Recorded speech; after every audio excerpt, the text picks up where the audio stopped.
Complete हुआ तो ठीक, और अगर कंप्लीट नहीं है तो इनकम्प्लीट। अब जेस्टाल्ट जो है का कंसेप्ट क्या बात करता है?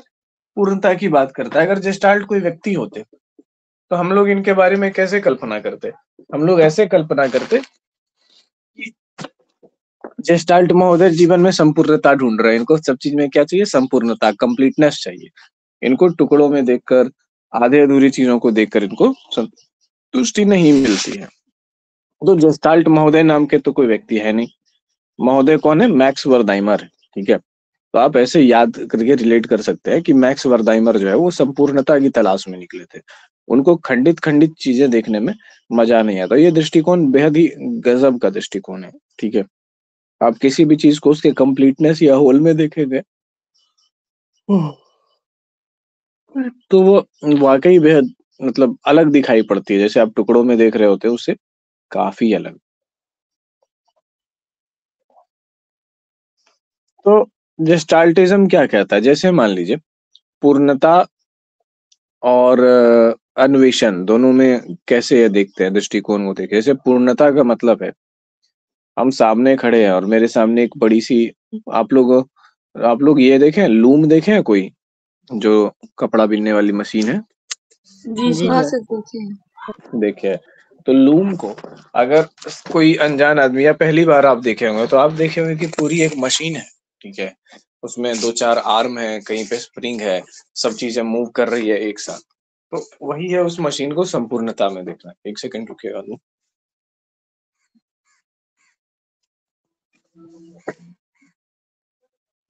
ये ईटा क्यों तोड़ रहे हो तुम? ईटा क्यों तोड़ रहे हो? नहीं, वो क्यों ही गलत काम तुम लोग करते हो बताओ तो? खेलने आते हो दीवार तोड़ रहे हो यहाँ पे? ये सब काम करोगे तो भगा देंगे यहाँ से। को आप सबों ने देखा होगा, तो लूम को जैसे देखा होगा, तो लूम के बारे में हम लोगों ने देखा कि क्या है। लूम को अगर उसकी पूर्णता में देखा जाए तो हम लोग देखते हैं कि एक मशीन है जो कि चल रही है, अलग अलग तरीके से मूव कर रही है। ठीक है, तो अलग अलग तरीके से जब ये मशीन मूव करती है तो हमें क्या दिखाई पड़ता है?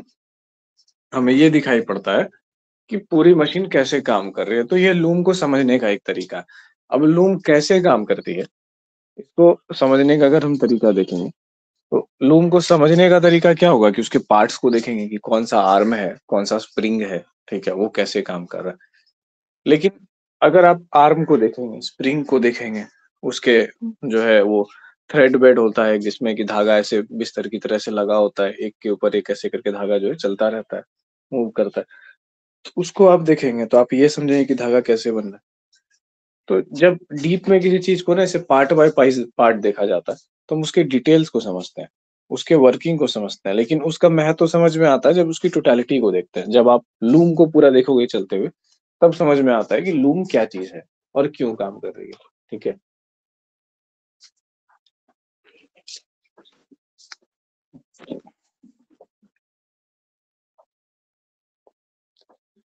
तो ये चीज है कि इस तरीके से जो है ना यहाँ पे काम चलता है और हम लोग देखते हैं कि लूम का जो है क्या हिसाब है। तो जो लूम को आप ओवरऑल देख रहे हो यही है जेस्टाल्टिज्म।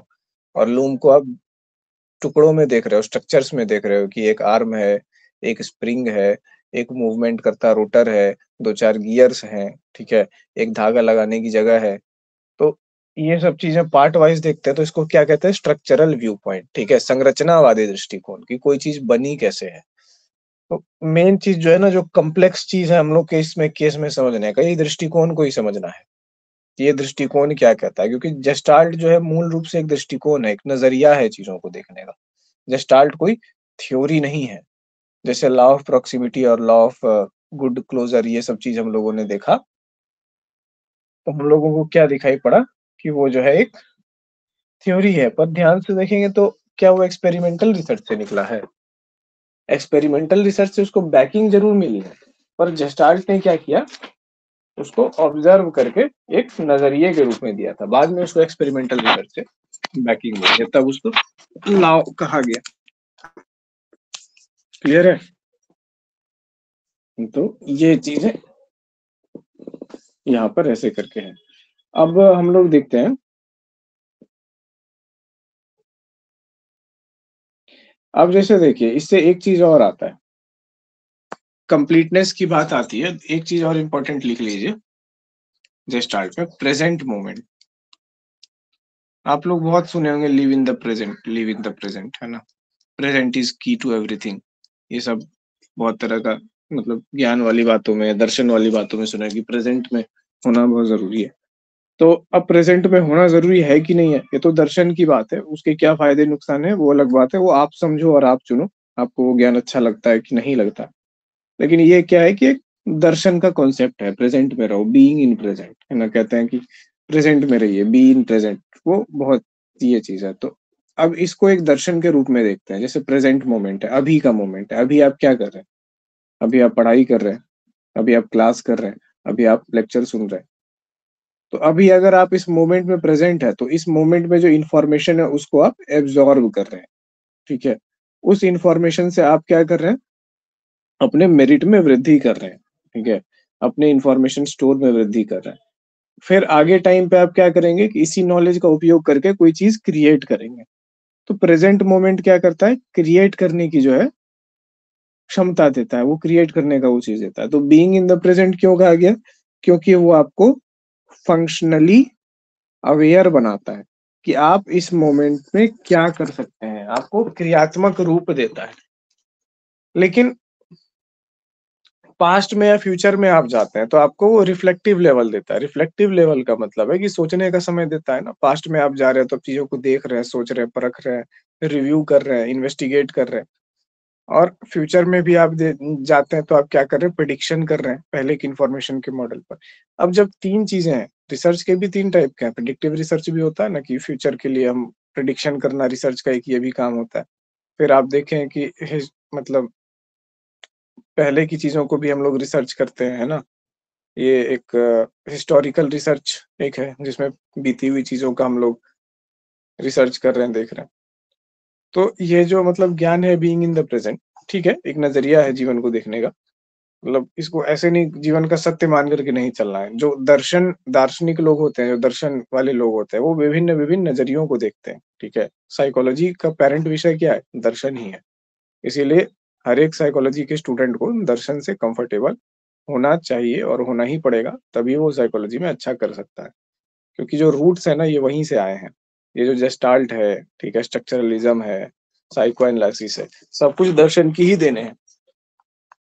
तो आप क्या कर रहे हो, जैसे ये कह रहा है कि प्रेज़ेंट में आपको रहना है, बीइंग इन द प्रेज़ेंट। तो इसका क्या मतलब सर? इसका क्लियर मतलब आप लोग सब समझते हैं कि क्या मतलब है, ठीक है? अब देखिए, प्रेज़ेंट में आप रहते हैं तो क्या करते हैं? गेस्टाल्ट थेरेपी ये कहती है कि आप प्रेज़ेंट में रहते हैं तो आप माइंड के चक्र से छूट जाते हैं, ठीक है? बहुत चीज़ें आपको परेशान कर रही होगी, ये हो रहा है, वो हो रहा है, ऐसे हो रहा है, वैसे हो रहा है, ठीक है? इतना चीज़ है, हमको ये याद आ रहा है, वो याद आ रहा है, हमको इस बात से गुस्सा आ रहा है और आप प्रेज़ेंट मोमेंट की एक्टिविटी में डूब जाते हो। जैसे मान लो कि आप गाना सुन रहे हो, तो आप क्या कर रहे हो? प्रेज़ेंट को एम्ब्रेस कर रहे हो, तो आप भूल जाते हो सब कुछ। आप मुशायरे में गए, क मतलब वहाँ पे आए, कवि लोग आए, शायर लोग आए, एक से एक जो है ना मतलब गज़ब से गज़ब तीर मारे हैं। तो उनको सुन रहे हो आप वाह-वाह कर रहे हो, आप क्या हो प्रेज़ेंट मोमेंट में। आप पीछे का सब कुछ भूल जा रहे हो। तो लोग जो हॉबीज़ करते हैं, जो इंटरेस्ट परस्यू करते हैं, जो एक्टिविटीज़ करते हैं, जब भी वो प्रेज़ेंट मोमेंट में एनग्रॉस्ड होते हैं, उनका अटेंशन जब प्रेज़ेंट मोमेंट के अंदर जाता है, तो क्या होता है? पिछले की चीज़ें, आगे की फ़िक्र खत्म हो जाती है, पीछे का लोड खत्म हो जाता है और सामने जो हो रहा है उसको हम लोग एन्जॉय करते हैं। तो यही है कि प्रेज़ेंट मोमेंट में रहना जिसे कहा जाता है, तो रहने का क्या मतलब है कि आप प्रेज़ेंट मोमेंट में रहने के लिए तो एन्जॉयमेंट ढूँढते हो ना, एक्टिविटी ही ढूँढते हो। तो अगर एक्टिविटी ढूँढने की ज़रूरत आपको ना पड़े, एन्जॉयमेंट ढूँढने की ज़रूरत आपको ना पड़े, तो क्या होगा कि आप बिना उसको ढूँढे प्रेज़ेंट मोमेंट में स्टिल हो जाएँगे। उसी ठहराव की बात करते हैं ये महोदय। कहते हैं lose your mind here and now, ठीक है? अपना दिमाग खो दो अभी और यहाँ। मतलब जो माइंड में चल रहा है चक्का, ठीक है? गन, गन, गन, गन गिरनी जो नाच रही है उसको रोको और अभी और यहाँ पे आ जाओ एग्ज़ैक्टली। तो उसके बाद जो है ना इस थेरेपी में क्लाइंट से सवाल पूछा जाता है। ठीक है? कि वर्तमान में तुम किस चीज़ से अवेयर हो, ठीक है? थेरेपी में सवाल पूछा जाता है पहला चीज़ कि अभी वर्तमान में तुम क्या देख रहे हो अपने आस-पास? तो बोलेगा कि वर्तमान में मैं देख रहा हूँ कि आप मेरे सामने बैठे हैं, ठीक है? ये एक कमरा है जिसमें कि कहीं पर एक एक्वेरियम लगा हुआ है, ऐसे-वैसे जो भी है। एक खिड़की है, खिड़की के बाहर कचनार का एक पेड़ है, इस पर एक सैटिन का पर्दा लगा हुआ है। वो जैसा उसका एक्सप्रेशन होगा, वो जितना अवेयर होगा, उसको उतना बुलवाया जाएगा। तो उसको क्या किया जाएगा कि जो व्यक्ति परेशान है, जो व्यक्ति है ना मानसिक संतापों से घिरा हुआ है, उनको कहा जाएगा कि श्रीमान आप अभी प्रेज़ेंट में आइए पहले। और प्रेज़ेंट में जब वो आ जाएगा तो उसको पूछा जाएगा कि अब बताइए आपको कैसा महसूस हो रहा है? ठीक है? अब जैसे कोई व्यक्ति ना मानसिक संतापों से घिरा हुआ है, दिल से बड़ा दुखी है, उसको आप कोई एक्टिविटी कराते हैं, कोई सर्कस में ले जाते हैं, जोक सुनाते हैं, ठीक है? किसी डिस्को में ले जाके नचाते हैं, कुछ भी करते हैं। तो उसके बाद उससे आप पूछिए कि कैसा लग रहा है? तो बोलेगा अरे अच्छा लग रहा है, बेहतर फ़ील कर रहे हैं। उसको आश्चर्य लगेगा ये कैसे हो गया? ठीक है? वो एक्साइटमेंट और वो चीज़ अच्छी लगती है। तो वही है प्रेज़ेंट मोमेंट। तो थेरेपिस्ट क्या करेगा? डिस्को तो नहीं ले जाएगा, है ना? तो थेरेपिस्ट क्या करेगा कि क्लाइंट को प्रेज़ेंट मोमेंट में लाएगा और कुछ ऐसे गेम्स डिवाइस करेगा। गेम्स का मतलब कुछ ऐसी चीज़ है जैसे साँप-सीढ़ी है, लूडो है या मतलब जो है ना कि अभी जो है, जो हो रहा है उसको आप कैसा महसूस कर रहे हैं, क्या लग रहा है, अभी आस-पास क्या है? वो देखो वो सड़क है, ये देखो बादल में क्या-क्या चीज़ें दिखाई पड़ रही है, समझ रहे हैं? तो इस तरह के कुछ न कुछ गेम्स जो है ना, वो सामने जो है डिवाइस करके क्लाइंट के साथ जो है उसको अपॉर्च्युनिटी देगा प्रेज़ेंट मोमेंट में आने का। तो लिखिए जेस्टाल्ट थेरेपी में क्लाइंट को प्रेज़ेंट मोमेंट में लाया जाता है और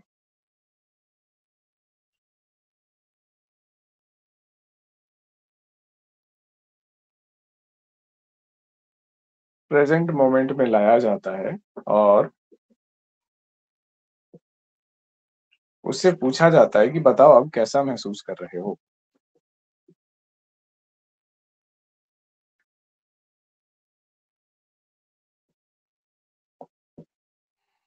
ठीक है?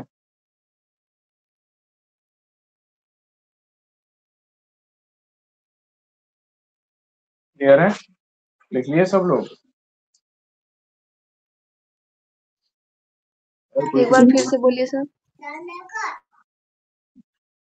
गेस्टाल्ट थेरेपी में क्लाइंट को प्रेज़ेंट मोमेंट में लाया जाता है, प्रेज़ेंट मोमेंट में लाया जाता है, हो गया सर। ठीक है? और उसके बाद उससे पूछा जाता है कि तुम अब कैसा महसूस कर रहे हो? या फिर उसके बाद उससे पूछा जाता है कि वो अब कैसा महसूस कर रहा है? कुछ भी लिख सकते हैं दोनों में, सेंटेंस का स्ट्रक्चर अलग है, ठीक है? तो अब देखिए, इस पे एक ये है ना फ्रिट्ज पर्ल्स जो है इन्होंने डेवलप किया, हालाँकि पर्ल्स दंपत्ति ज़्यादा अच्छा रहता है कहना। उनकी पत्नी का भी सहयोग था लेकिन क्या नहीं पता नहीं पुरुषों का क्या है कि स्त्रियों को हमेशा हीन समझते हैं अपने से, ठीक है? वो नहीं है। अब जो उनका योगदान है, उनके योगदान को भी दो। बेचारे फ्रिट्ज पर्ल्स को जो है योगदान मिल गया और फ्रिट्ज पर्ल्स का नाम हो जाता है क्योंकि अब साथ में पत्नी थी तो पत्नी तो योगदान करेगी नहीं। आप जब भी यूज़ करना लिखने में ना, तो फ्रिट्ज पर्ल्स और लारा पर्ल्स दोनों का जो है नाम आप यूज़ करेंगे, ठीक है? या फिर पर्ल्स दंपत्ति आप यूज़ कीजिएगा।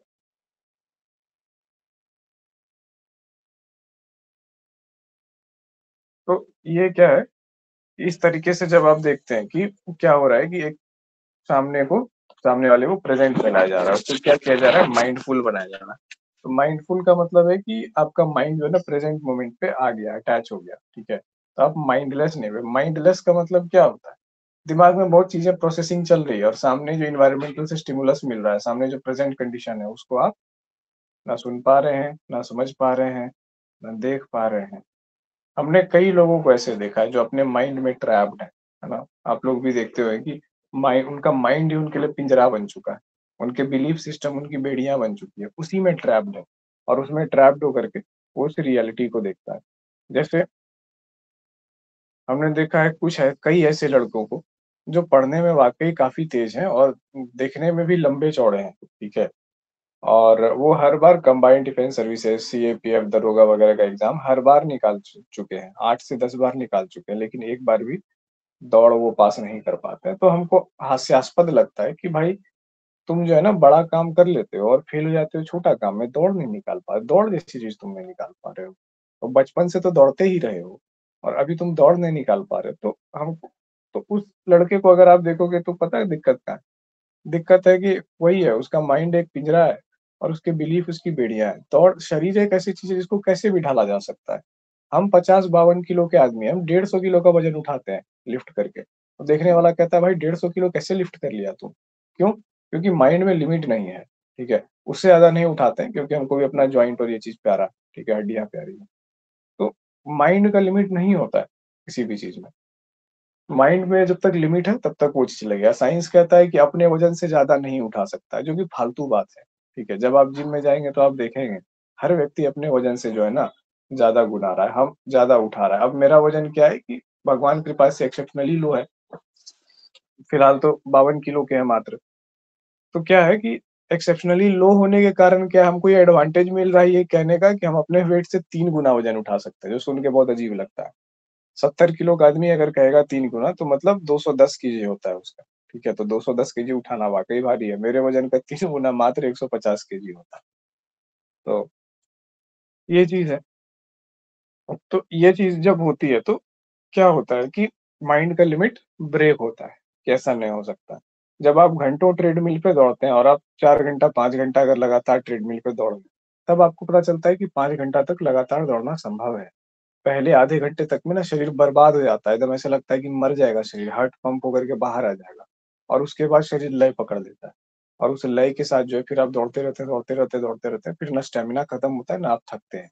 तो पहला जो आधा घंटा है जहाँ पे शरीर गर्म होता है, वहाँ पे दिक्कत है और जितने लोग जो है फिज़िकली इनकैपेसिटेटेड हैं, मतलब अपने फिज़िकल पावर को, अपने स्टैमिना को, अपने स्ट्रेंथ को अनलॉक नहीं किया है, वो कभी उस बाउंड्री के पार गए ही नहीं है कि थकान के बाद क्या होता है, ठीक है? थकान होता है, थकान हो जाती है, ऊर्जा चली जाती है, उसके बाद वो रुक जाते हैं। जो उसके बाद कंटिन्यू करता है, उसको पता चलता है कि थकने के बाद ना थकना एक पॉइंट है, जिसके बाद शरीर में एक नई ऊर्जा का संचार होता है, जो खत्म ही नहीं होता है। वो चलते रहेगा, चलते रहेगा, चलते रहेगा, ठीक है? वो खत्म ही नहीं होगा, वहाँ पे ना आपका स्टैमिना ड्रॉप होता है, ना स्ट्रेंथ ड्रॉप होता है। तो स्पोर्ट्समैन इन चीज़ों को जानते हैं, इसीलिए स्पोर्ट्स में वार्म अप का कांसेप्ट बना है।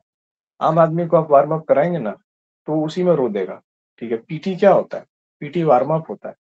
पीटी में 2 किलोमीटर दौड़ाया जाता है, फिर जंपिंग कराया जाता है, तो आम आदमी का हालत उसी में खराब हो जाता है, बोलता है बाप रे बाप! ये वार्म अप था, तो ये वार्म अप में तो हालत खराब हो गया, तो उसके पार जा ही नहीं पाएगा। लिमिट क्या हुई इसकी माइंड की, कि नहीं हो पाएगा हमसे, ठीक है? लोग जो है इतना-इतना ये चीज़ कर रहे हैं, लेकिन अगर उसको उस पेन को वो स्वीकार करता और जब सोचता है कि देखते हैं क्या होता है और जीवन में क्या है, पेन ही तो पेन है, कष्ट ही कष्ट है। करना क्या है, उसी पेन में तो डांस करते जाना है। पेन है, पेन को आप दूर नहीं कर सकते हैं। तो शांति से चुप मार के बैठिए, एंड्योर कीजिए। अगर जलना है, पता है कि जलना ही है, तो एकदम शांति से आँख बंद करके बैठ जाइए और जलते हुए जलन को महसूस कीजिए और जो है एकदम स्थिर हो जाइए। जलते जाइए, जलते जाइए, जलते जाइए, देखिए कि क्या होता है जलने के बाद और क्या कर सकता है आदमी? और तो कुछ कर नहीं सकता ना। तो ये मेंटल मैच्योरिटी जब आएगी, उसके ब्रेन की लिमिट टूटेगी उस लड़के की, माइंड की, तभी तो वो जो है ना निकल पाएगा। वो दौड़ते रहेगा, दर्द हो रहा है, दौड़ रहे हैं, हाँफ रहा है, चक्कर आ रहा है, दौड़ रहे हैं। क्या होगा, ज़्यादा से ज़्यादा चक्कर आएगा, गिर जाएँगे तो 10 मिनट बाद जो है फिर होश आ जाएगा, फिर उठ के खड़े हो जाएँगे, पी लेंगे जाके ओआरएस और उसके बाद घर चले जाएँगे। इससे ज़्यादा क्या होगा? कोई आप सड़क पे तो नहीं दौड़ रहे हैं कि गिर जाएँगे तो गाड़ी छीन देगा, मैदान में दौड़ रहे हैं। तो ये जो लिमिट है माइंड की, इसी लिमिट में कैद रहते हैं हम लोग। तो गेस्टाल्ट क्या करता है, गेस्टाल्ट थेरेपी जो है आपसे पूछता है, आपको वर्तमान में लाके कि बताओ, क्या लिमिट है तुमको जो महसूस हो रहा है, बाँध रहा है? तब वो बताता है कि मेरी ये लिमिट है, ये यहाँ पे हम ऐसा महसूस कर रहे हैं। हम बोले थे ना कि गेस्टाल्ट में लोग क्या करते हैं कि दृष्टिकोण जानने की कोशिश करते हैं, उसमें लिमिट्स भी आता है। फिर उसके बाद कॉन्फ्लिक्ट आप देखते हैं कि अनफिनिश्ड बिज़नेस क्या है, ठीक है? वो चीज़ आप पूछते हैं क्लाइंट से। तो हुँ, और क्या है कि गेस्टाल्ट थेरेपी में रोल प्ले भी कराया जाता है। इसमें लिखिए, इसमें रोल प्ले भी कराया जाता है।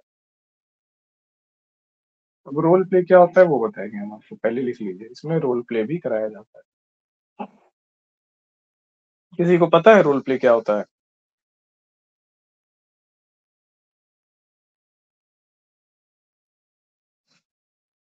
किसी को नहीं पता? चलिए, रोल प्ले होता है कि आपको कोई रोल दे दिया गया है, ठीक है, आपको उसके हिसाब से प्ले करना है और फिर आपको ऑब्जर्व किया जाएगा, आपको कोई स्क्रिप्ट नहीं दिया जाएगा। यही इसका की है। नाटक में क्या होता है, स्क्रिप्ट दिया जाता है, तब रोल प्ले किया जाता है। इसमें कोई रोल नहीं, कोई स्क्रिप्ट नहीं दिया है। जैसे मान लीजिए कि हम आपके सामने बिठा और हम आपको रोल प्ले किए, हम आपको रोल प्ले करने के लिए, जैसे हम बोले कि आप एक समुराई योद्धा हैं, ठीक है, आप एक योद्धा हैं और अब आप योद्धा की तरह बिहेव कीजिए, आप वैसे बात कीजिए और उसके बाद अब अभी से आप आँख बंद कीजिए, अभी से आप आँख खोलिएगा तो आप योद्धा बन चुके हैं, ठीक है, आप समुराई हैं, आप एक लड़ाका हैं और उसके बाद आप उस लड़ाके से बात कीजिएगा। अगले के पास कोई स्क्रिप्ट नहीं है, तो वो क्या होगा, उसका जो योद्धा वाला सेल्फ होगा, जो उसका कॉन्फ्लिक्ट वाला सेल्फ होगा, जो उसका हाई मॉरल ग्राउंड वाला सेल्फ होगा, उससे वो आंसर दे रहा होगा चीज़ों को। उसको लग रहा होगा कि मैं एक्ट कर रहा हूँ योद्धा की तरह, पर वो एक्ट आ कहाँ से रहा है? उसके अंदर से, समझे? इसी को कहते हैं रोल प्ले। तो रोल प्ले एक्टिविटी के थ्रू जो है ना, मतलब इंसान के अंतर को तराशा जाता है। अब जैसे मान लीजिए कि हमको रोल प्ले कराएगा कि चलो तुम रोल प्ले करते हो किसी योद्धा की तरह, तो तुम क्या देखते हो? तो हम ये बोलें कि हम ये देखते हैं कि एक खून की नदी है, उसमें से हम डुबकी लगा करके उसे बाहर निकाल रहे हैं, आस-पास नरमुंड तैर रहे हैं। बोलेगा तुम बहुत ज़्यादा वायलेंट हो, तुम्हारा माइंड बहुत ज़्यादा वायलेंट है, हद से ज़्यादा वायलेंट है। तो बोलेंगे हाँ, मेरा माइंड है क्योंकि हम एक योद्धा है। तो हर व्यक्ति का अपना-अपना क्या है कि हर एक ज़ोन में एक सोच है और एक वो है, ठीक है? एक वो चीज़ है। अब अगर आपको बोला जाएगा कि मानो कि तुम एक किसान हो, ठीक है? तो तुम अपने आस-पास क्या देख रहे हो?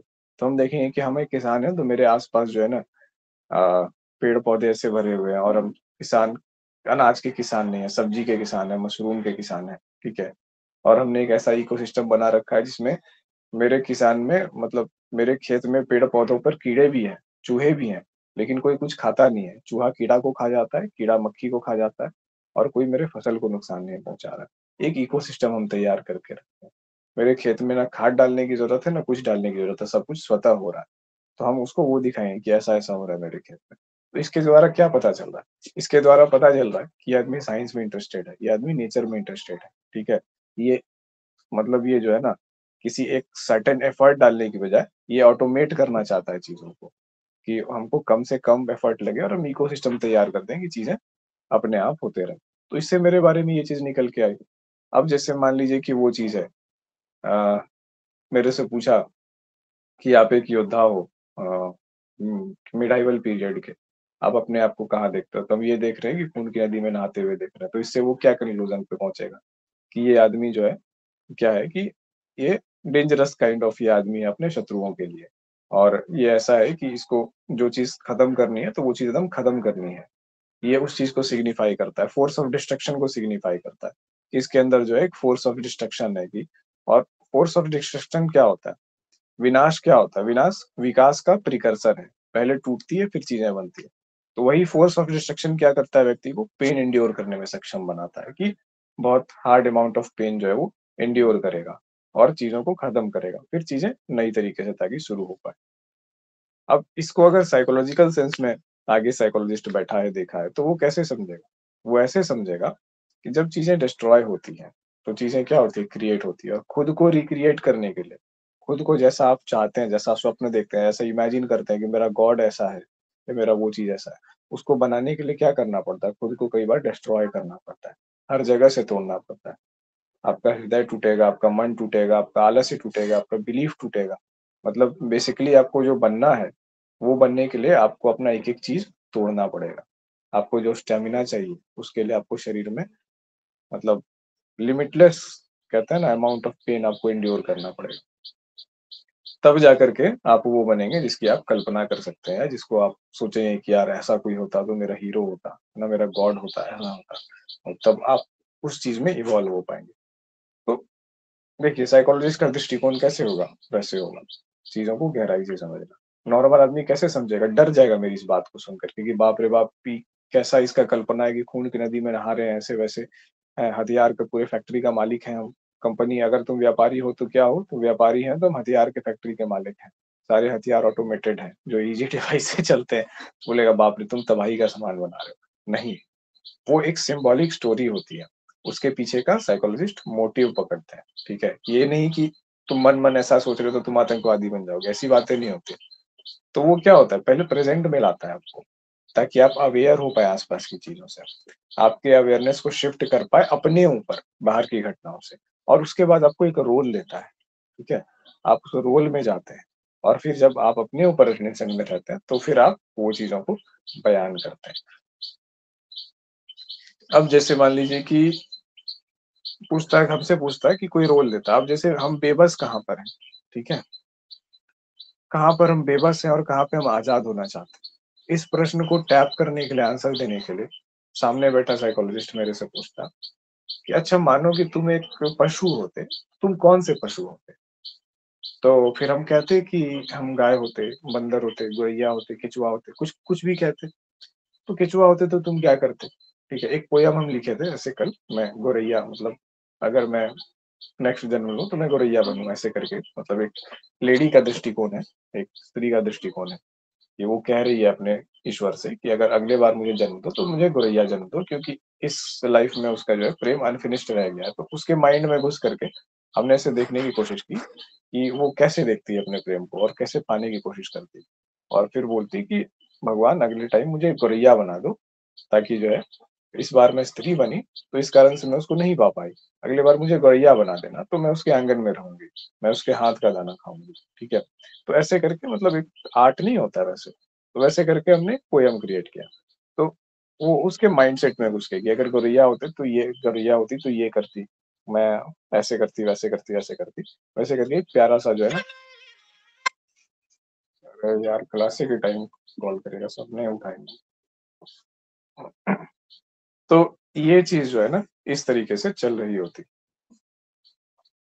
तो गौरैया के इस कंसेप्ट में क्या पता चला, गौरैया के इस कंसेप्ट में पता चला कि जो अगर जो व्यक्ति है जिसने ये पोयम लिखा है, उसके उसकी क्या नीड है, उसकी नीड है अपने प्रेम को मेटेरियलाइज करने की, पाने की।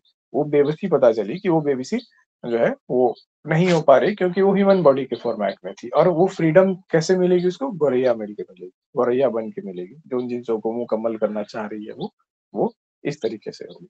तो ये जो चीजें हैं, ठीक है, यही चीजें निकाली जाती है उस चीज के द्वारा। उसके बाद आपको एक एग्जांपल हम बताएंगे, मेरा खुद का एक पर्सनल बहुत तगड़ा कन्फ्लिक्ट था, सालों से हम घूम रहे थे, वो कॉन्फ्लिक्ट 4 सेकंड में पार हो गया। एक टेक्निक से सिर्फ 4 सेकंड में वो, मतलब जो है कॉन्फ्लिक्ट पार हो गया।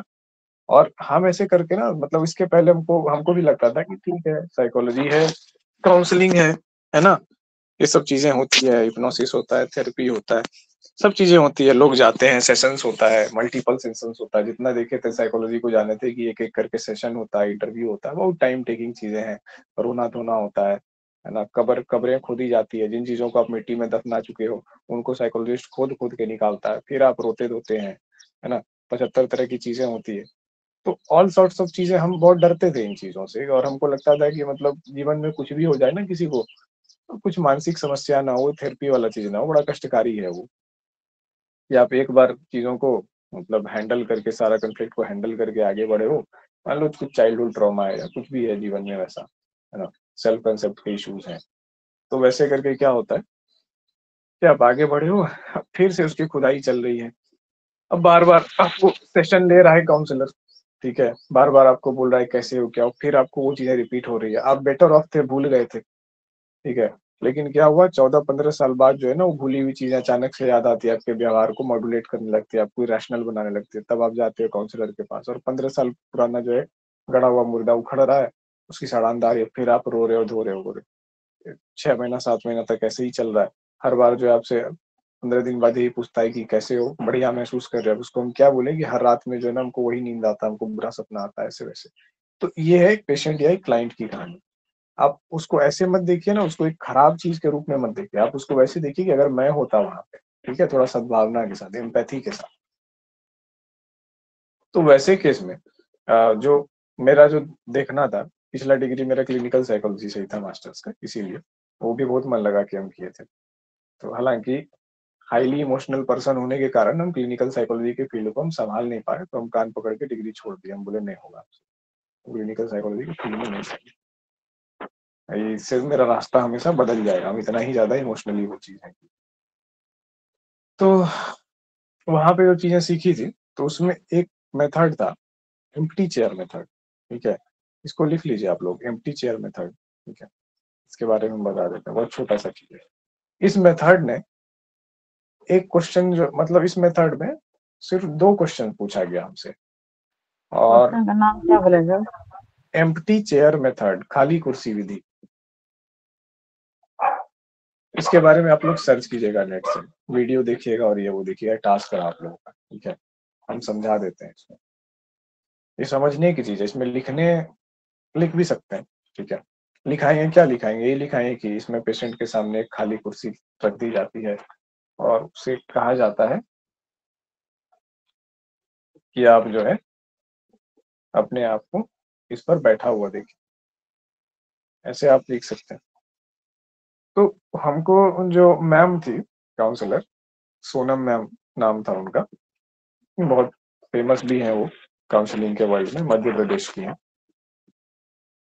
तो बहुत अच्छी है वो मैम। एक तो इतनी मतलब प्यारी सी है, एकदम मदर वाला फिगर उनको लगता है। और हमको अपने जीवन में मतलब एक चीज होता है ना कि हम नोटिस किए हैं कि जो व्यक्ति अपने जीवन में स्त्री का सम्मान नहीं करता है, उसको अलग तरीके से देखता है। ठीक है, उसको चेज करता है, उसको मतलब है ना वस्तु के नजरिए से देखता है, उसके जीवन में कभी कृपा नहीं होती। मेरे जीवन में स्त्रियों और महिलाओं को मतलब मेरा नजरिया शुरू से ऐसा नहीं था, तो इतनी कृपा हुई है और इतना प्रेम और स्नेह मिला है कि हम कह सकते हैं कि अगर मतलब नहीं मिला होता तो हम नहीं होते जिस भी जगह पे, या जितना भी बेहतर हम अपने आप को जहाँ भी महसूस करते हैं।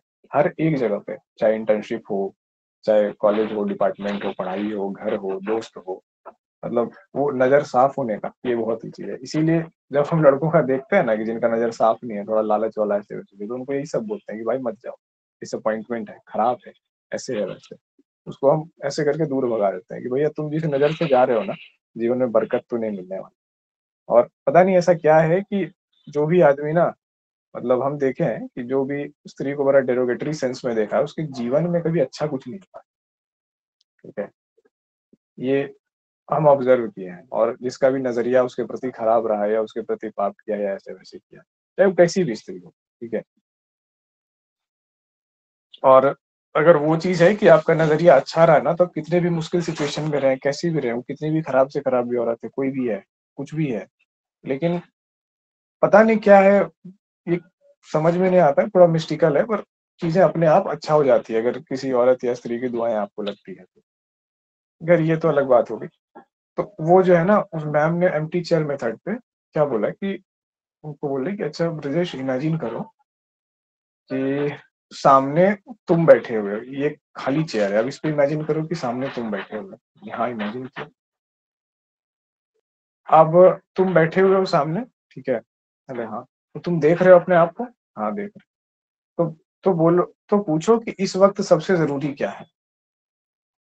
हम पूछे कि इस वक्त सबसे जरूरी क्या है, तो सामने बैठा मेरा सेल्फ जवाब दिया कि इस वक्त सबसे जरूरी ये चीज है। उसी सेकंड मेरा कॉन्फ्लिक्ट उड़ गया, एकदम भुस, न्यूक्लियर बम की तरफ खत्म हो गया। आंख एकदम खुल गई कि इस वक्त सबसे सामने जरूरी है। तो फिर हम दूसरा सवाल पूछे अपने उस सेल्फ से कि तुम तो ये बताओ कि इस वक्त मतलब वो सामने बैठा चेयर पे जो बैठा आदमी है, उससे हम पूछते हैं कि इस वक्त सबसे जरूरी क्या है, और दूसरा चीज कि क्या क्या चीजें हैं जो छूट रही हैं इस वक्त। तो वो हमको सामने बैठ के, मेरा खुद का सेल्फ सामने चेयर पे, एम्प्टी चेयर पे बैठ के जवाब दे रहा है कि ये चीजें छूट रही है। फिर हम उससे पूछे कि इस छूटते हुए को कैसे पकड़ा जाए। ठीक है ना, ऐसा क्या क्या किया जाए, तो सारा मेथड्स बताया ऐसे करके कि ये जो छूट रहा है, ये जो जा रहा है, इसको ऐसे ऐसे करके पकड़ो इस तरीके से। तो फिर हम उससे पूछे, जैसे आर्टिफिशियल इंटेलिजेंस से आप पूछ रहे हो, फिर हम उससे पूछते हैं अच्छा इसके लिए प्लान क्या होगा, ये तो हुई कैसे ऐसे करना चाहिए, किस तरीके से इसको अचीव किया जाएगा। तो सामने एम्प्टी चेयर पे बैठा मेरा सेल्फ जो है हमको जवाब दे रहा है कि जो है ना, ये इस तरीके से स्टेप लिया। तो इससे क्या पता चला, इससे पता चला कि सारा जवाब आपके अंदर है, आप कहाँ प्रेजेंट में है ही नहीं, आप अपने मन से जुड़ ही नहीं रहे, देख ही नहीं रहे, किसी थेरेपी और किसी चीज की जरूरत नहीं। ये मैजिक था, ये ज्यादा से ज्यादा हमको लगता है 2 सेकंड आपको बोले, लेकिन 2 मिनट समझ ली, मैक्सिमम ये 2 मिनट चला होगा। उस 2 मिनट में मेरा कहाँ रिप्रेशन गया, कहाँ मेरा कंफ्लिक्ट गया, कहाँ मेमोरीज गया, क्या गया, कुछ पता ही नहीं चला। ये जादू की छड़ी थी। और उस मोमेंट में ना मतलब मेरा जो पास्ट ट्रॉमा और ये वो था, सब एकदम निकल करके एकदम ये बर्बाद हो गया, एकदम ऐसे निकल गया और एकदम प्रेजेंट में आकर के हम एक्ट करने लग गए और वो चीजें बिल्ड करने लग गए। नहीं तो उस टाइम पे हम डिफंक्ट हो गए थे। डिफंक्ट का मतलब होता है कि मानसिक संतापों के बोझ से आप इतने गिर गए कि आप कुछ कर ही नहीं पा रहे हैं, कुछ करने जा रहे हैं तो मन नहीं लग रहा है। ठीक है, आप जिन चीजों में कभी मास्टर हुआ करते थे उन चीजों को आप सही से नहीं कर पा रहे हैं।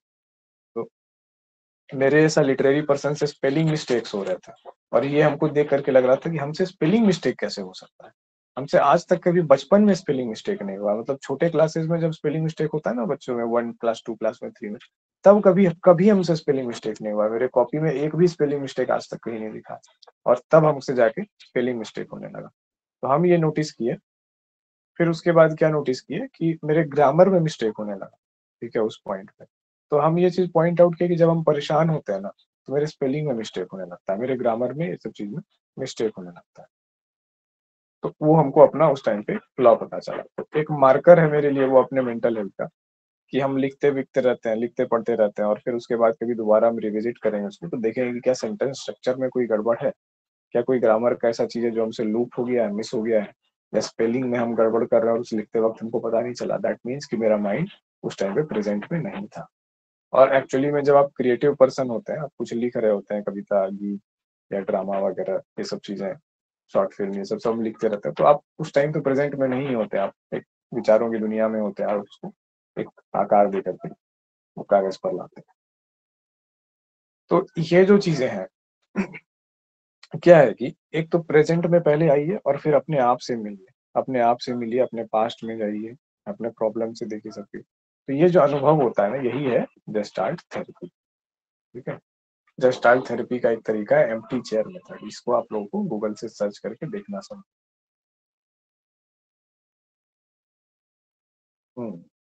तो वही है, जस्टाल्ट का एक अर्थ ये भी है, खुद से बाहर जा करके खुद से मिलना। ठीक है, एम्प्टी चेयर मेथड यही कराता है कि खुद से बाहर जाके खुद से मिलना। एक गाना आप लोग सुने होंगे, कुन फाया कुन या ऐसे करके कुछ है, उसमें एक लाइन है, वो कहता है, कर दे मुझे खुद, अब मुझ पे मुझको भी हो दीदार तेरा, कर दे मुझे खुद से ही रिहा। तो लोगों को लगा कि ये खुद से ही रिहा करने की बात कह रहा है, तो ये कह रहा है कि भगवान हमको अपने पास बुला। ठीक है, वो खुद से ही रिहा वो नहीं है। जब उनका इंटरव्यू लिया गया उनके सॉन्ग राइटर का, तो वो बोले कि खुद से रिहा मतलब माइंड का जो केज है, पिंजरा है ना, उससे रिहा करिए मुझे। ठीक है, अब मुझको भी हो दीदार तेरा, आपकी जो चेतना है, आपकी जो कंससनेस है, आपका जो इंटेलिजेंस है, हम उससे मिले, हम उस दृष्टिकोण को देखें जो दुख से परे है, जो संतापों, पिंजरों और बिलीफ से परे है। तो ईश्वर का वो चीज है, दृष्टिकोण है ना, वो कहते हैं ना कि ईश्वर इन चीजों से छूते रहते हैं, दुनिया की चीजों को प्रभावित नहीं करती। तो वही कह रहे हैं कि अब मुझको भी वो दीदार तेरा, कर दे मुझे मुझसे ही रिहा। मेरे जो ये संताप है, मेरे जो दुख है, उससे हमको निकालो इन पिंजरों से और हमसे रिहा कर दो, वो फ्री बनाओ और हमको दिखाओ जैसे हमको देखना चाहिए। तो ये जस्टाल्ट वही वाली बात है। ठीक है, देखिए कितना ब्यूटीफुल कंसेप्ट है, लेकिन क्या इसको बिना फिलॉसफी के समझा जा सकता है, बिना दर्शन के समझा जा सकता है? नहीं। दुख की बात है कि साइकोलॉजी के लोग, बहुत सारे लोग हैं, यूनिवर्सिटीज में पढ़ा रहे हैं और वो फिलॉसफी का मजाक उड़ाते हैं। तो जब वो फिलॉसफी का मजाक उड़ाते हैं या फिलॉसफी को डेरोगेटरी सेंस में देखते हैं, तो हम कुछ नहीं करते हैं, उनका चेहरा बस चुपचाप से देख रहे होते हैं, रीड कर रहे होते हैं कि भाई ये कितना सुपरफिशियल आदमी है। हाँ, बस मेरे माइंड में ये चल रहा होता है, बोल तो कुछ नहीं पा सकेंगे और ऑब्वियसली बोलना भी नहीं चाहिए, है ना। पावर स्ट्रक्चर को आप चैलेंज करेंगे तो पावर स्ट्रक्चर आपको बर्बाद कर देगा। तो वही लगता है कि मतलब जो पेरेंट डिसिप्लिन है, मतलब आप अगर मेरा कदर कर रहे हो, ठीक है, और मेरी माँ का इंसल्ट कर रहे हो, तो आपको पता नहीं है कि ब्रजेश में जितना गुण है, सदगुण है, वो 90% जो है ना, वो माँ का ही दिया हुआ है। शिक्षाएं माँ का ही है और वो माँ का एक इमेज है। ठीक है, अगर वो चीजें निकाल दोगे मेरे से ना, तो हम आपको मेरे में केवल बुराइयां दिखेगी। और ये चीज हम एग्जैक्टली एडमिट करते हैं कि जो हमको आदमी बनाने वाली माँ ही है, नहीं तो हम पैदा भी राक्षस हुए थे और अंदर में राक्षस ही है। अगर मेरी माँ नहीं होती तो हम आदमी नहीं बन पाते कभी अच्छा, मेरे में कोई भी गुण नहीं होता। माँ की सारी टीचिंग्स को निकाल दो बाहर, तो उसके बाद जो बचता है ना, वो केवल एक राक्षस बचता है। जिसमें सब चीज खराब ही है, कुछ भी अच्छा नहीं है। तो ये जो चीज है ये वैसी ही बात है, समझ गए। जस्टाल्ट के कंसेप्ट में जब आप देख रहे हो चीजों को, तो आपको ये देखना है कि आप किसी चीज के सोर्स को अगर रेस्पेक्ट कर रहे हो तभी ना उसके डेस्टिनेशन को रेस्पेक्ट कर रहे हो। जैसे फिलोसफी और साइकोलॉजी, जस्टाल्ट क्या कहता है, संपूर्णता में देखो। तो जो व्यक्ति फिलोसफी को साइकोलॉजी से अलग कह रहा है, ठीक है, वो फिलोसफी पे हंस रहा है और साइकोलॉजी को चीज कर रहा है, तो उस व्यक्ति का जस्टाल्ट का कंसेप्ट इतना क्लियर होगा क्या? नहीं। वो समझा पाएगा जस्टाल्ट को? नहीं। वो 4 लाइन जस्टाल्ट के बारे में लिखा देगा और जस्टाल्ट को कभी कोई नहीं समझेगा। सब यही समझाए कि नहीं, जस्टाल्ट एक तरीका है, ऑब्जर्व द होल, है ना, पूरे को देखो, संपूर्ण को देखो। पर संपूर्ण को देखते कैसे हैं भाई? संपूर्ण को देखते हैं प्रेजेंट में आकर के, ठहर करके देखते हैं। पहले प्रेजेंट में जाते हैं, उसके बाद अपने आप को देखते हैं, फिर बाहर की सिचुएशन को देखते हैं, फिर देखते हैं कि ये सब चीजें इंटरेक्ट कैसे कर रही है। तो यही तो संपूर्ण है ना, संपूर्णता क्या है? यही तो है। अगर आप चीजों को ऐसे खोदते रहोगे स्ट्रक्चरलिज्म व्यू पॉइंट से कि इस पार्ट में ऐसा होता है, उस पार्ट में ऐसा होता है, ये ऐसे हो रहा है, वैसे हो रहा है, तो आप उस संपूर्णता तक कभी पहुंच ही नहीं पाओगे। तो इसी संपूर्णता की ब्यूटी की बात की है जस्टार्ट में। तो हमको उम्मीद है कि जस्टार्ट का दर्शन और ये चीजें जो है ना, आप लोग को अच्छे से समझ में आ गई होंगी। मतलब कोई अब इसमें ये नहीं बचा हुआ कि जस्टार्ट क्या रहस्य चीज है। क्लियर है? या कोई डाउट है, किसी को नहीं समझ में आया तो बताइए कि यहाँ पे नहीं समझ में आया। नहीं सर, आगे समझ में। ठीक है। ये दर्शन वाली चीजें है ना, थोड़ा अलग होती है, कठिन होती है, पर जब समझ में आता है ना तो हम क्लिक कर जाती है। साइकिल चलाने के जैसा है ना। पैडल मार रहे पता ही नहीं चल रहा है, कभी दाएं जा रहा है कभी बाएं जा रहा है, सीधा तो जाता ही नहीं है। बड़ा विचित्र चीज है साइकिल, ऐसे लोग चला रहे हैं। और एक दिन क्लिक कर गया, और जैसे क्लिक कर गया उसके बाद से साइकिल चलने लग गया। ठीक है। तो फिलोसफी ऐसी ही होती है।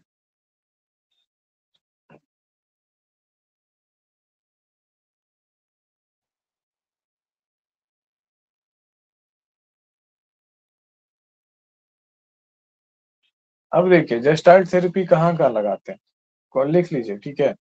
डेथ थ्रेट, ठीक है, डेथ थ्रेट, मौत से डर होता है ना, वो चीज, मृत्यु का भय लिख लीजिए सीधा, मृत्यु का भय।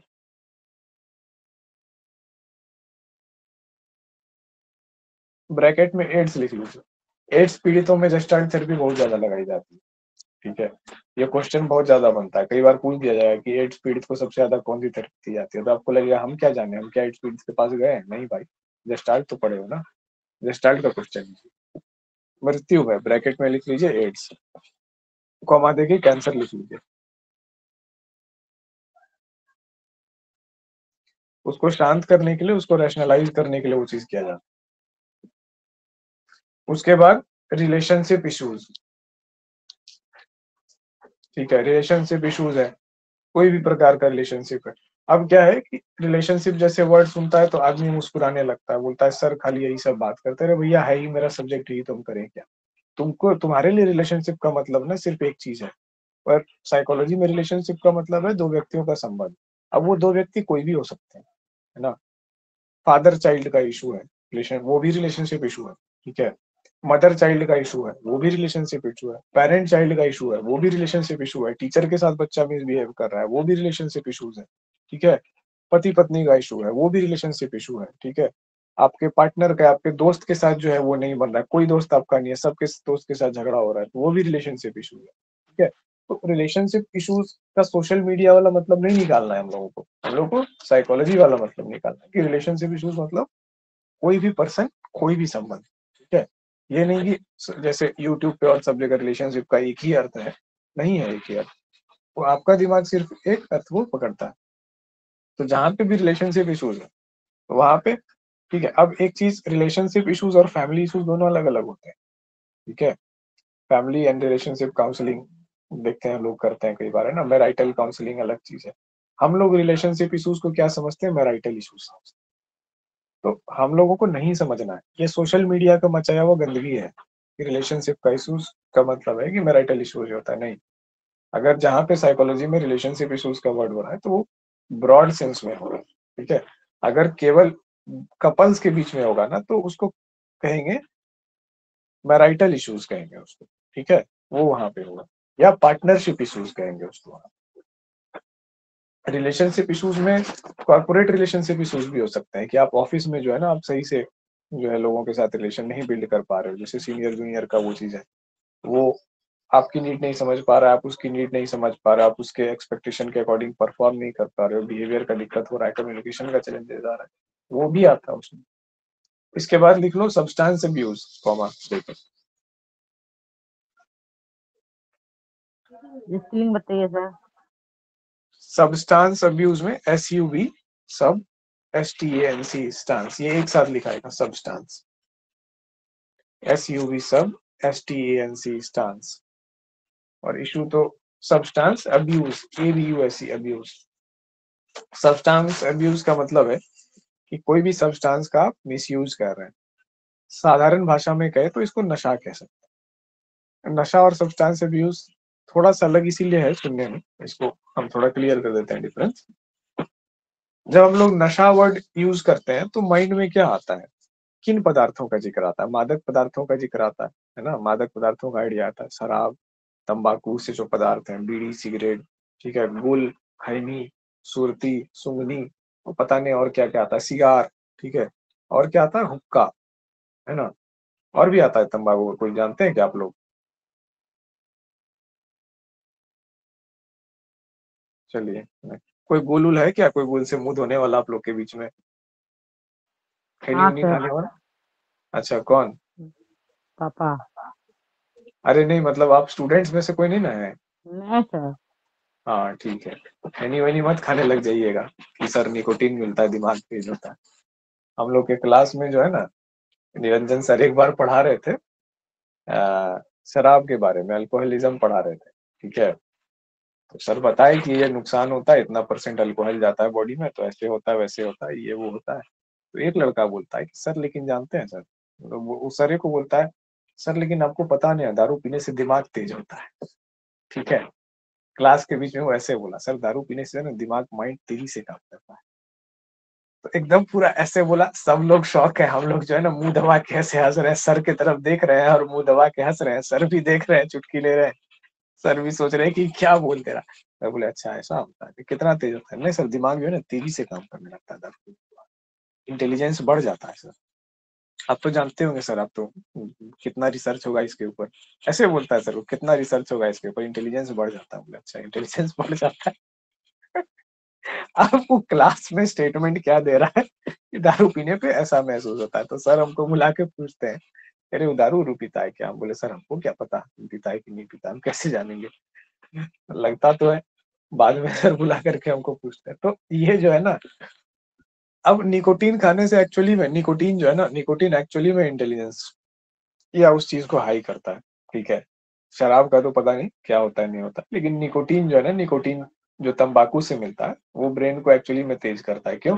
क्योंकि निकोटीन क्या करता है, ब्रेन में एसिटाइल कोलिन के सिक्रीशन को बढ़ा देता है। जैसे ही निकोटीन आपके ब्लड में जाएगा, तो आपके ब्लड में एसिटाइल कोलिन की मात्रा बढ़ जाएगी। जैसे ही एसिटाइल कोलिन की मात्रा बढ़ जाएगी, एसिटाइल कोलिन क्या है कि मतलब बढ़ जाता है, तो इंटेलिजेंस बढ़ जाता है आदमी का। तो तत्काल में क्या है कि आपकी सोचने समझने की क्षमता बढ़ जाती है, इंटेलिजेंस बढ़ जाता है। तो देखिए है कि मीडिया में ना, पॉपुलर मीडिया में, फिल्मों में जो है दिखाया जाता है कि जो डिटेक्टिव्स होते हैं, ठीक है, जो लॉजिक और रीजनिंग इन चीजों का इस्तेमाल करते हैं, या बहुत बड़े बड़े साइंटिस्ट हैं, उन सबों के मुंह में जो है, जब ये चीज पता चला था ना स्टार्टिंग में, ठीक है, तो अब लोगों को सिगरेट पीना है, ठीक है, जो नशेड़ी है उसको सिगरेट पीना है, तंबाकू खाना है उसको।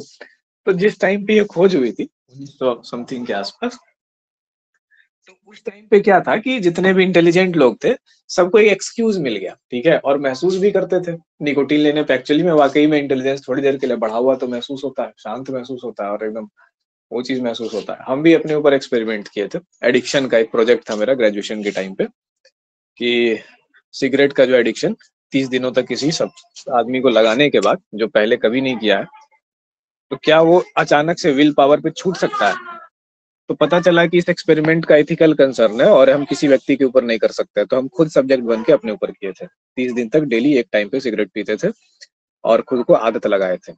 और मेरा विल पावर इस दौरान बहुत मजबूत था कि हमको आदत नहीं लगेगा, और हमको यही लग रहा था कि हमको आदत नहीं हुआ है, हमको डिपेंडेंसी नहीं है। एक दिन क्या हुआ, 24वें या 25वें दिन हमको माचिस नहीं मिला, ठीक है।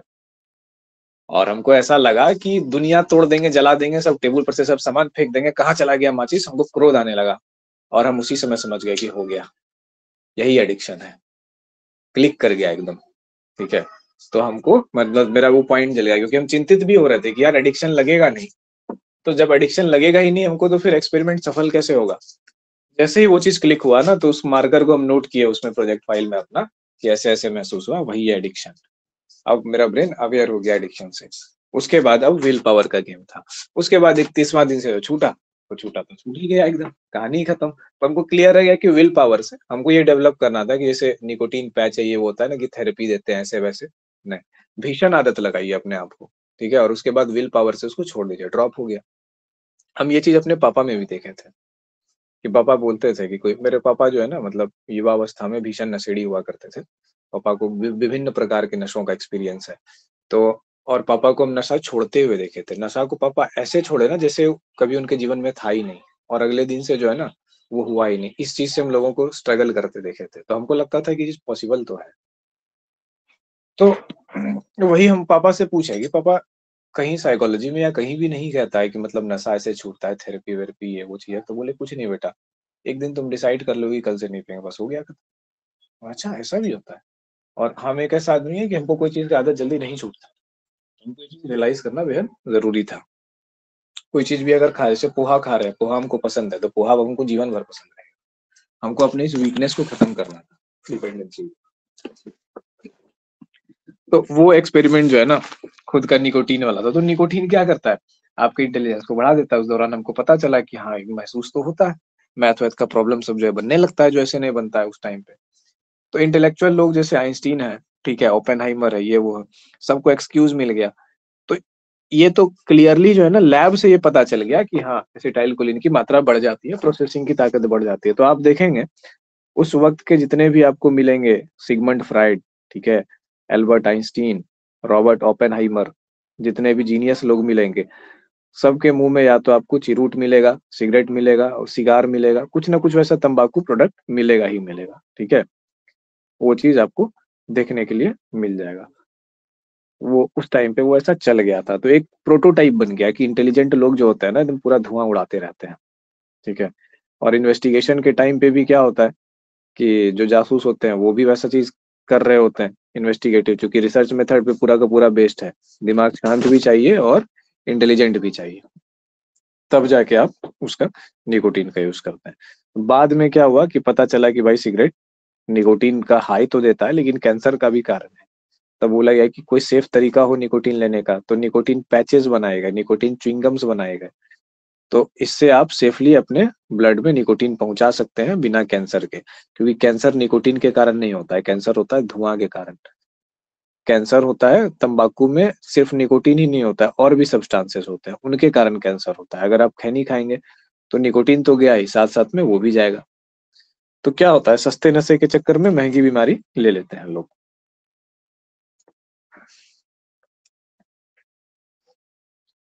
ठीक है। तो ये जो है आपका सब्सटेंस अब्यूज में क्या होता है कि नशा की जैसी हम लोग बात करते हैं, तो नशा मतलब मादक द्रव्य हो गया, लेकिन सब्सटेंस अब्यूज क्या हो गया। अब देखिए, कभी आप लोग सुने कि व्हाइटनर से नशा कर रहा है कोई आदमी, सुने होंगे आप लोग, है ना। वो सॉल्यूशन जो होता है, वो गोंद जो होता है, फेविकॉल से नशा कर रहा है, व्हाइटनर से नशा कर रहा है। सॉल्यूशन जो होता है साटने वाला जूता का, वो चीज उसको सूंघ करके नशा कर रहा है। पेंट का डब्बा सूंघ करके नशा कर रहा है। पेंट में केरोसिन जो है और मिलाता है, राशन का तेल भी। हाँ किरासन का तेल से पेंट में केरोसिन मिलाता है, और उसको ऐसे उंगली में लगा करके हाथ के ऊपर से स्किन के ऊपर लगाता है और उसको सूंघता है। विभिन्न विभिन्न तरह की चीजें आप करते देख रहे होंगे। तो फिर कोरेक्स से भी सुने होंगे, कि कप सिरप है कोरेक्स, ठीक है, उससे नशा करता है। बहुत तरह की चीजें आप देखेंगे कि जो है, तो वो जब मादक द्रव्यों के अलावा, ठीक है, जब किसी सब्सटेंस का वो अब्यूज है, ठीक है।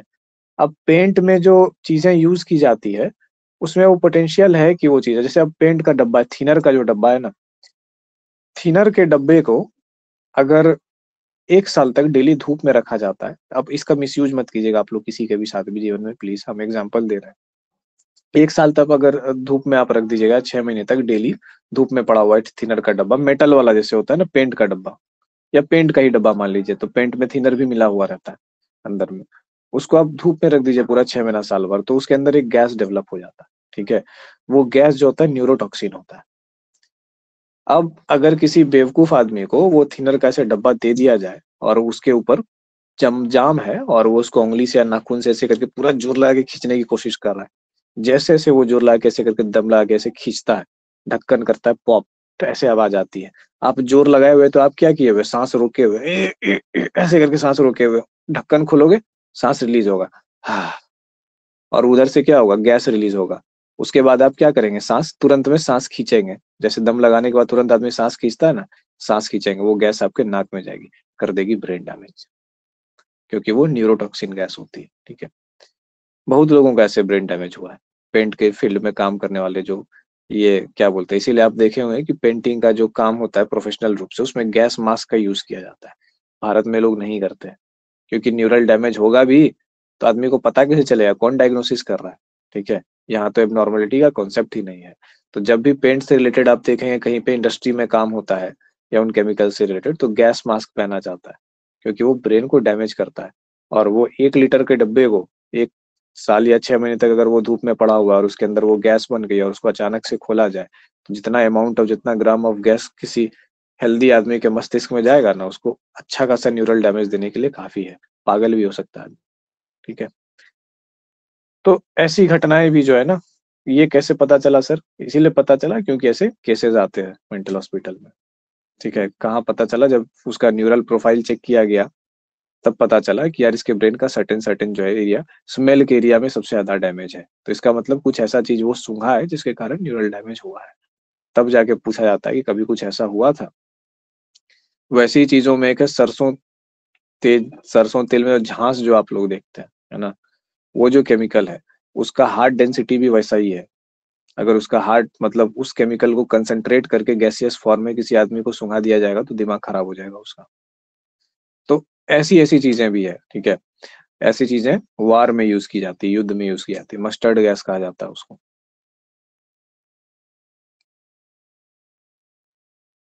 अभी सब चीज पब्लिक में नहीं मिलेगा, ठीक है। इसीलिए अगर किसी को लग रहा है कि किसी से बदला निकालना है, हम यही करेंगे, तो भूल जाइए, ठीक है। ये सब लैब्स में यूज होता है वॉरफेयर में। हाँ, ये पेंट वाला चीज जो है ना, एक्सीडेंट बहुत लोगों के साथ हो जाता है। तो घर में भी जब आप लोग पेंट वेंट का डब्बा देखिए या कुछ देखिए ना, तो जैसे नहीं होता है, उस डब्बा के ऊपर चढ़ गए हैं और चढ़ कर कैसे करके एकदम खींच रहे हैं, तो डब्बा का गैस क्या होगा, सीधे ऊपर फेंकाएगा आपके नाक की तरफ। तो हमेशा सावधान रहना है कि वैसा डब्बा जब भी खोले तो चेहरे से उसको दूर रखना है। उस डब्बे को इस तरीके से खोलिए कि उसका गैस निकले तो ऊपर चला जाए, आपके सांस में ना आए।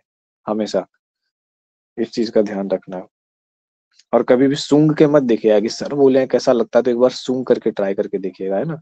जहर को कभी पी के नहीं ट्राई किया जाता है कि मरते हैं कि नहीं, मान लिया जाता है कि नहीं करना है। तो यही है सब्सटेंस अब्यूज, समझे। सब्सटेंस यूज करने के लिए कुछ और अब आप क्या कर रहे हैं, उसका मिसयूज नहीं कर रहे हैं, अब्यूज कर रहे हैं। मिसयूज मतलब क्या होता है, कुछ उसका गलत इस्तेमाल करना, जैसे चाबी है, ठीक है, चाबी से कान खुजा रहे हैं, तो ये हो गया मिसयूज। और अब्यूज मतलब क्या होता है, ऐसा खतरनाक इस्तेमाल करना है जिससे डैमेज हो, उसको अब्यूज कहते हैं, वर्ड यूज होता है वहां पे। जैसे चाइल्ड अब्यूज, एक है चाइल्ड मिसयूज और एक है चाइल्ड अब्यूज। अगर पेरेंट्स चाइल्ड मिसयूज करे तो ठीक है। अब चाइल्ड को है, उसको अपना ये चीज है, उसको आप डेवलप करो, उसको वो चीज में मौका दो, उसका सारा टाइम उसके डेवलपमेंट में जाना चाहिए। तो आप क्या कर रहे हो, उसको जो है अपना काम करवा रहे हो, अपना सेवा करवा रहे हो, और कह रहे हो कि नहीं, माँ बाप की सेवा भगवान की सेवा है। माँ बाप की सेवा भगवान की सेवा है, पर ये कह के अगर आप उसका यूज करते हो तब तो गलत है ना। तो वहां पे वो चाइल्ड मिस यूज हो गया कि उसको पढ़ा नहीं रहे, उसको लिखा नहीं रहे, उसको दिन भर जो है ना चूल्हा चौकी करवा रहे, उसको अपना काम करवा रहे हैं, अपनी सेवा करवा रहे हैं, और कह रहे हैं कि नहीं, माता पिता की सेवा क्या होती है, भगवान की सेवा होती है। तो भगवान का कर्तव्य भी तो होता है ना कि भक्तों का उद्धार करे, वो आप कर रहे हो क्या, नहीं। वो आप रोक करके जो है उसको करवा रहे हो अपना काम धंधा, ठीक है। अपना दुकान में जो है उसको पढ़ने नहीं बेच करके अपने दुकान में साथ में लगवा दिए कि रे करो, नट बोल्ट धो वॉश करो, ठीक है, मैकेनिक है तो ऐसे लगा दिया, उसकी अपॉर्चुनिटी आप छीन रहे। ये मिसयूज होता है। अब्यूज क्या होता है, अब्यूज होता है नुकसान करना, ठीक है, मार रहे हैं उसको, इमोशनल टॉर्चर कर रहे हैं, ये वो कर रहे हैं। अब चाइल्ड अब्यूज की श्रेणी में चाइल्ड लेबर भी आता है, ठीक है। तो मिसयूज और अब्यूज में यही अंतर है। तो जो सब्सटेंस का अब्यूज जहाँ पे वर्ड है, तो वो क्या है, नशा करने के लिए ऐसी चीजों का इस्तेमाल हो रहा है। और भी बहुत सारी चीजें हैं, अब जैसे हम कुछ कुछ भीषण नशेड़ियों से सुने हैं कि जो है ना कि स्नेक वेनम का इस्तेमाल करता है, सांप के जहर का इस्तेमाल करता है। हम बोले बाप रे बाप, मतलब वो क्या भीषण नशेड़ी सब है। आप लोग सुने हैं कभी स्नेक वेनम का इस्तेमाल करता है, सांप से कटवाता है? तो एलविस हम का जो आया था केस उसमें सुने थे। किसका केस आया था? एलविस यादव का। अच्छा अच्छा, हाँ एलविस यादव कोई नमूना है सोशल मीडिया का, नहीं? तो तो वही हमको जब सुने थे ना तो मेरा दिमाग हिल गया कि भाई हम लोग सोचते हैं सांप काटने से आदमी मर जाता है, ये कैसा नशेड़ी है कि सांप कटवा करके जो एंजॉय लेता है, बोलता है कि मजा आ जाता है, किक आ जाता है। तो इसको क्यों नहीं, मतलब जो हम लोग को यार गुपचुप गुपचुप खा के मजा आता है, म्यूजिक म्यूजिक गिटार उटार बजा के गाते हैं, लोग सबको सांप कटवा के मजा आ रहा है। हमको बड़ा बेहुदा लगा था जब सुने थे कि, तो इसको ये लोग कहते हैं स्नेक शॉट, ठीक है। फिर बिच्छू के वेनम से भी नशा करता है। तो दुनिया में अलग अलग ही है। चेकबुक वाला हम सुने तो हमको हैरत लग गया। चेकबुक जो छप के आता है ना, ठीक है, उसके इंक में कोई ऐसा केमिकल ऐसे मिला जाता है कि उसको फेक नहीं किया जा सके, ठीक है। उसको अगर आप स्कैन करेंगे या कुछ भी वैसे करेंगे तो एग्जैक्टली वो कलर नहीं आएगा। जब माइक्रोस्कोप से असली चेकबुक और नकली चेकबुक को चेक किया जाएगा ना, तो उसके इंक में अंतर पड़ा जाएगा, तो उसमें कुछ ऐसा केमिकल डाला जाता है। तो चेकबुक का जो है ना किनारा ऐसे चाट लेता है। तो हम बोले हद हो गया, तो चेकबुक का इंक को चाट रहा है वो, तो मतलब क्या है समझ में नहीं आ रहा है। मतलब इस तरीके से कहाँ कहाँ से ये सब इंफॉर्मेशन इन लोग को मिल जाता है। कोई ना कोई तो केमिस्ट्री लैब से ही लीक करता होगा, या केमिस्ट्री के आदमी करता होगा। अब चेक बुक में कौन सा केमिकल यूज हुआ, नशेड़ी को कैसे पता है जो सड़क छाप है। तो यही है आपका अब्यूज, ठीक है। मिसयूज और अब्यूज में यही अंतर है, ऐसे ही आप इसको समझिए और देखिए। तो इन चीजों में जो है ना, सब्सटेंस अब्यूज में जो है बहुत ज्यादा इसका जेस्टाल्ट थेरेपी का यूज किया था। अब साइकोलॉजी का ना, क्लिनिकल साइकोलॉजी जिनका भी है, और अच्छा एक सीआईपी का फॉर्म आया हुआ है अभी एमफिल का, ठीक है, क्लिनिकल साइकोलॉजी का। उसके वेबसाइट पे जा करके भर सकते हैं। ये ऑफलाइन नहीं है, ये ऑनलाइन फॉर्म है, ठीक है। 1000 रुपए 500 रुपए ऐसे करके है इसका फीस है, तो देख लीजिएगा जो आपके लिए एप्लीकेबल हो, भर सकते हैं। क्लिनिकल साइकोलॉजी के बारे में हम ये कह रहे थे कि साइकोलॉजी में सबसे मुश्किल क्या लगा था हमको, क्लिनिकल साइकोलॉजी में जितना बीमारी है सबका लक्षण 90% तक मिलता है, 10% सब बीमारी का लक्षण एक दूसरे से अलग है। और इस 10% में भी क्या होता है कि जैसे मान लीजिए कि 90% में 9 लक्षण, 9 लक्षण मान लीजिए कि हाँ ठीक है, 9 लक्षण जो हो गया किसी बीमारी का सेम है, एक लक्षण अलग है। एक या मान लीजिए 2 लक्षण है इस बीमारी का, इसके अलावा 2 लक्षण बचता है जो अलग है। इसमें से इस 2 लक्षण में भी ए बीमारी है, बी बीमारी है, इस 2 लक्षण में भी से एक लक्षण इसमें कॉमन हो जाएगा और एक लक्षण कॉमन नहीं होगा। तो इस एक लक्षण के कारण जो है इसको बी बीमारी बोला गया, ठीक है। तो हमको सबसे ज्यादा मुश्किल यही लगता था कि, और ये एक आसानी वाली बात भी है और एक मुश्किल वाली बात भी है। अगर आप पीजी में हैं और एग्जामिनर को धोखा देना चाहते हैं तो सारे बीमारियों का कॉमन लक्षण रट लीजिए, ठीक है। कुछ भी बीमारी पूछे घुमा फिरा के सेंटेंस बदल के वही लिख दीजिए, हो गया, टॉप कर गए आप, ठीक है, नंबर आ गया आपको। लेकिन जब फील्ड में उतरिएगा ना तो यही बन जाएगा गले का फांस कि एक बीमारी को दूसरे बीमारी से डिसर्न कैसे करें, अलग कैसे करें। सबके लिए थेरेपी अलग है, ठीक है, सबके लिए दवाई भी अलग है। तो ये जो है ना, ये माथा का दर्द बन जाता है ये चीज। और हमको इस चीज से बड़ा बहुत ज्यादा डर लगा था कि ये 10% भी नहीं होता है, 10% हम बोल दिए, 1-2% का अंतर होता है सारी बीमारियों। तो यहाँ पे जो है ना, ये जो जेस्टाल्ट थेरेपी है, आप देखिए कि जहां भी पढ़ रहे हैं, कोई भी बीमारी पढ़े, सब जगह जेस्टाल्ट थेरेपी लग रहा है, सब हर जगह जेस्टाल्ट थेरेपी लग रहा है। तो पता क्या चल रहा है कि नहीं, जेस्टाल्ट थेरेपी तो सब जगह लगता ही है, सब्सटेंस अब्यूज में लगता है, रिलेशनशिप इश्यूज में लगता है, ओसीडी में लगता है, इसे वैसे 75 जगह लग रहा है। फंसिएगा कहाँ पे, फंसिएगा यहाँ पे कि जेस्टाल्ट थेरेपी कहाँ पे नहीं लग रहा है, समझे। तो क्लिनिकल साइकोलॉजी में ना ये चीज पे ध्यान रखिएगा कि किस बीमारी का कौन सा लक्षण नहीं होता है, ऐसे करके याद करिएगा। और किस बीमारी में कौन सा थेरेपी नहीं लगता है, क्योंकि किस में क्या थेरेपी लगता है देखने जाइएगा ना तो 200 थेरेपी का लिस्ट मिल जाएगा हर एक बीमारी में, और सब में कॉमन मिलेगा। तो लगेगा कि दोस्त सब में तो सब थेरेपी लग ही रहा है, तो इस कंक्लूजन में पहुंचेगा नहीं। पकड़ना है उस चीज को जो कॉमन नहीं है, ठीक है। तो जब भी उसका एंट्रेंस का तैयारी करना है आप लोगों को, क्लिनिकल जब भी पढ़ना है, तो इस चीज को एकदम ध्यान रखिएगा कि किस में कौन सा थेरेपी नहीं लगता है। या नहीं तो चैट जीपीटी से पूछिए और पूछ पूछ करके नोट कर लीजिए कि कौन सा थेरेपी किसमें नहीं लगता। जैसे मान लीजिए कि ये है ना सब्सटेंस अब्यूज है, पूछिए चैट जीपीटी से कि विच थेरेपीज, है ना, are not used in substance abuse. जैसे आंसर दे उसको लिख लीजिए डायरी में, और इस तरीके से हर एक रोग का जो है ना वो निकाल लीजिए कि क्या चीज किसमें नहीं लगता है, वो याद कर लीजिए। ठीक है, तो ये एक बहुत अच्छा तरीका है, क्योंकि इंटरव्यू में कठिन क्वेश्चन जो फंसाने वाला पूछा जाएगा सीआईपी या कहीं पे भी एमफिल में, यही पूछा जाएगा। यही देखा जाता है कि भाई ये तो बहुत कॉमन है कि कुछ भी पूछ दो डिप्रेशन में क्या लगता है, तो हर डिप्रेशन में माइंडफुलनेस टेक्निक लगेगा, जेस्टाल्ट लगेगा, ये वो लगेगा, चार को याद कर लो, सबका आंसर वही है। तो हर व्यक्ति जान रहा है, ठीक है, जो एमफिल में इंटरव्यू लेने बैठा है वो भी जान रहा है, तो वो यही पूछेगा इसमें कौन सा थेरेपी का यूज नहीं होता है, कौन सा ऐसा लक्षण है जो इस चीज में ओसीडी को और क्या बोलते हैं एडीएचडी को अलग करती है, किस ग्राउंड पे आप कैसे आप पता करें कि बच्चे को ओसीडी है कि एडीएचडी है, क्या चीजें में अंतर होगी। तो सवाल यहाँ से आता है। ठीक है, पीजी का एग्जाम नहीं है कि सबका सवाल पूछ देगा कि बीमारी के लक्षण बता दीजिए, सब में एक के बाद लिख दिया। तो ये चीज ध्यान रखिएगा। यहीं पे आज क्लास ओवर करते हैं, हमको जाना है बाहर, अब डिवाइस चार्ज करना होगा, मेरा 2% में ऑफ होने वाला है। फॉर्म कहाँ से भरेंगे सर? वेबसाइट पे मिल जाएगा, नेट पे सर्च कीजिएगा ना सीआईपी फॉर्म ऐसे करके। और मेरा फोन जिंदा रहा आज, अब तो रात ही में जिंदा होगा हमको लगता है, नहीं तो दूसरे के यहाँ जाएंगे अब चार्ज करने के लिए। 3 दिन से हम पीएचडी का ना फॉर्म भर पाए ना देख पाए, लास्ट डेट सब चल रहा है, क्या ही लोग नौटंकी किए हुआ है, रोज लाइट काटे रहता है। मोहल्ला का लोग से भी मेरा काबिल है ज्यादा, अमीर लोग के दिमाग में ना भूसा भरा होता है। जिस टाइम कर रहा था पूरे मोहल्ला में, तो उस टाइम ये लोग नहीं करने दिया, आधा करके गया और आधा ही लोग रोक दिया, अपने अपने मेरे आगे मत गारो पुल, फिर जा करके घूम करके आया कि नहीं अब गड़वाना है, फिर से दोबारा मोहल्ला का लाइन 1 सप्ताह के लिए कट रहा है। पैसा वाले आदमी को ना अकड़ पहले आता है, बुद्धि बाद में आता है, यही दिक्कत है। खैर चलिए, मिलेंगे हम लोग कल।